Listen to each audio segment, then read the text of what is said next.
तो भाई लोग, असुर 2 के एंड में एक जबरदस्त सस्पेंस है कि अगला असुर कौन होने वाला है। और असुर 2 के एंड में शुभ ने एक कहानी भी सुनाई थी, जिसका मतलब क्या है ये समझने के लिए वीडियो को एंड तक देखो।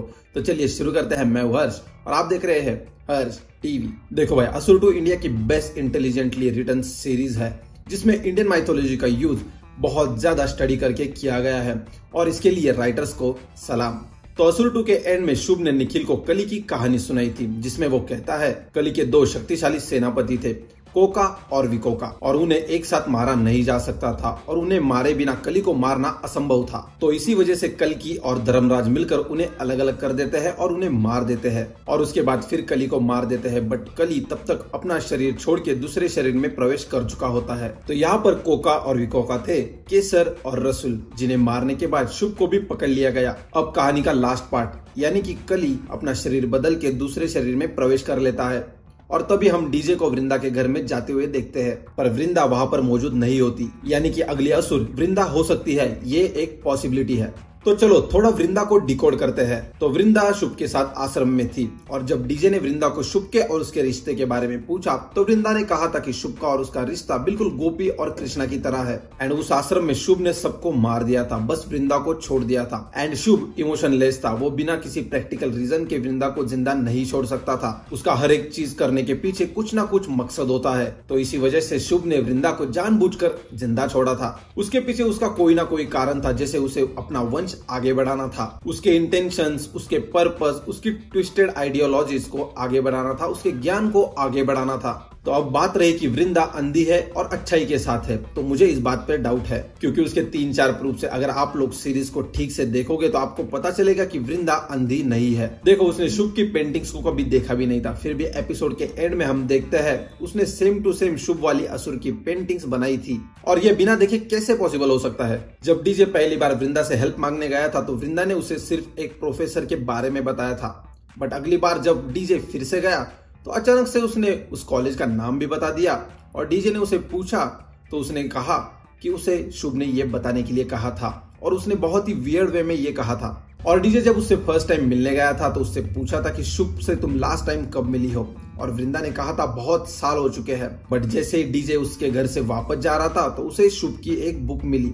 तो इसका मतलब है वो शुभ के साथ रेगुलर कांटेक्ट में थी और डीजे से झूठ बोल रही थी और उसे मैनिपुलेट कर रही थी। और रही बात शुभ के वंश की, तो आई थिंक वृंदा प्रेग्नेंट है या फिर उनका बच्चा पहले से ही हो चुका है, क्योंकि जब डीजे वृंदा से मिलने गया था तो वृंदा वहां पर एक स्टैचू बना रही थी जिसमें एक बच्चा और उसकी माँ थे। और ये कहीं ना कहीं फोरशैडोइंग करता है कि वृंदा क्या बच्चा है या फिर वो प्रेग्नेंट है। बट देखो, अगर वृंदा अभी प्रेग्नेंट हो गई तो उसका बच्चा बड़ा होते होते बहुत ज्यादा टाइम हो जाएगा और सीरीज में बहुत बड़ा टाइम जंप दिखाना पड़ेगा, तो ये तो पॉसिबल नहीं है।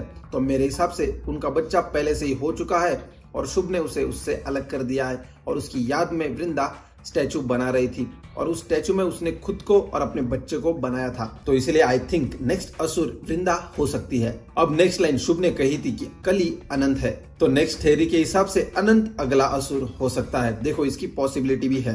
अनंत एक बहुत ही होशियार बच्चा है, बिल्कुल शुभ की तरह। शुभ ने अश्विनी नक्षत्र यानी कि डोमिनो इफेक्ट के बारे में प्लान बनाया था और डोमिनो इफेक्ट के अनुसार एक घटना दूसरी घटना को अफेक्ट करती है। तो उसी डोमिनो इफेक्ट के हिसाब से डीजे एक अच्छा आदमी था और वो लोगों से अनंत को बचा रहा था ताकि वो उसे कुछ ना कर सके। बट एंड में जब कोई ऑप्शन नहीं बचा था तो डीजे ने भी अपनी गन अनंत के सिर पर तान दी। एंड कहीं ना कहीं इसका असर भी अनंत के दिमाग पे पड़ा हो, बिल्कुल शुभ की तरह। जैसे शुभ कहता है, जब इंसान की खुद की जान पे कोई चीज आती है तो इंसान सबसे पहले खुद को ही चूज करता है। और इसी तरह से शुभ ने अनंत के दिमाग में अपना डाउट प्लांट कर दिया एंड इसी तरह से आगे जाकर अनंत अगला असुर भी बन सकता है। तो अगली थ्योरी के हिसाब से ये भी हो सकता है कि शुभ और वृंदा का बच्चा और कोई नहीं बल्कि अनंत हो, क्योंकि उस आश्रम में अनंत कहाँ से आया, कौन उसके माँ बाप है और उसके पास्ट के बारे में कोई भी चीज किसी को पता नहीं थी। एंड अब शुभ नहीं है तो वृंदा अनंत को लेकर फिर से एक बार गायब हो जाएगी। एंड सीरीज में इतना सारा एआई के बारे में दिखाया गया है तो शुभ ने अपना नॉलेज किसी चीज में डाला होगा एंड उसकी मदद से वृंदा अनंत को ट्रेन करेगी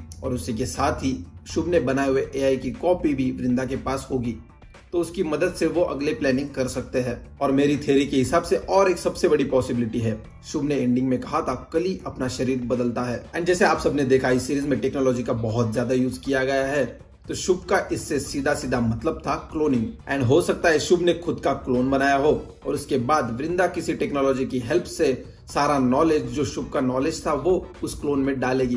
क्योंकि हम सबको पता है शुभ एक एक्स्ट्रा ऑर्डिनरी किड था, वो नॉर्मल ह्यूमन बीइंग की तरह नहीं था, उसका दिमाग बहुत ज्यादा फास्ट था, उसका आईक्यू बहुत ज्यादा हाई था। और इस शुभ की लास्ट लाइन के हिसाब से मेरी वाली थ्योरी बेस्ट ऑप्शन है। असुर सीरीज के फर्स्ट पार्ट में, सेकंड पार्ट में सभी ने कुछ ना कुछ कांड किया था, बट एक बंदा ऐसा था जो अपने एथिक्स पे टिका रहा, उसने कोई भी कांड नहीं किया, जिसका नाम है निखिल। उसने अपनी बेटी के कातिल को मारने से भी मना कर दिया था, बट एट द एंड उसने भी अपने एथिक्स को फॉलो नहीं किया और शुभ की जान ले ली। और शुभ को मारते वक्त उसने कहा कि मैं कहीं दूर जा रहा हूँ। और दूसरी तरफ शुभ के जेल में होते हुए भी नुसरत को शुभ का मैसेज आता है किसी अननोन नंबर से, और शुभ ने उससे ये भी कहा था कि कहीं ना कहीं हम दोनों एक जैसे हैं। तो यहाँ पर शुभ की वजह से निखिल और नुसरत दोनों लोग अफेक्ट हो जाते हैं। तो ये देखने में मजा आएगा कि आगे जाकर निखिल और नुसरत के कैरेक्टर कैसे चेंज होते हैं।